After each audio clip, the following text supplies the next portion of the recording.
Est-ce que vous savez quelle est la plus grosse dinguerie que Saitama a fait dans tout One Punch Man?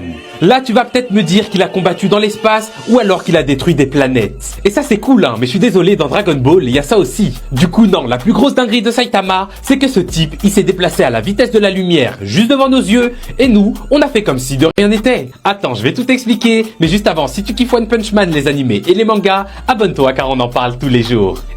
Alors, à la fin de la saison 1, on a le combat épique entre Boros et Saitama. Durant ce combat, Saitama, il se mange un coup de genou du futur qu'il envoie sur la lune. Déjà ça, c'est un truc de ouf. Mais du coup, il reprend vite ses esprits et il décide de sauter à partir de la lune pour retourner sur Terre. Et les gars, il saute avec tellement de force qu'il a laissé un gigantesque cratère sur la lune et on le voit arriver sur Terre quasiment instantanément. Et ça, je suis désolé, c'est une dinguerie monumentale. Parce que si Saitama a pu revenir sur Terre aussi rapidement, ça veut dire qu'il a voyagé à la vitesse de la lumière. Car comme vous pouvez le voir juste ici, le trajet entre la Lune et la Terre, si tu le fais à la vitesse de la lumière, ça te prend exactement 1,5 secondes. Et Saitama, lui, il a même mis moins que ça pour revenir. Donc, à ce moment précis, il a voyagé à la vitesse de la lumière, il a fait ça comme si c'était un truc totalement banal, et nous, on a fait comme si c'était normal. En fait, plus j'y pense, et plus c'est une dinguerie, les gars. Kizaru lui-même, dans One Piece, il a le fruit de la lumière, et t'as l'impression qu'il se déplace moins vite que ça. Je sais pas ce que vous en pensez, dites-moi tout ça en commentaire. Comme d'hab, moi je vous lis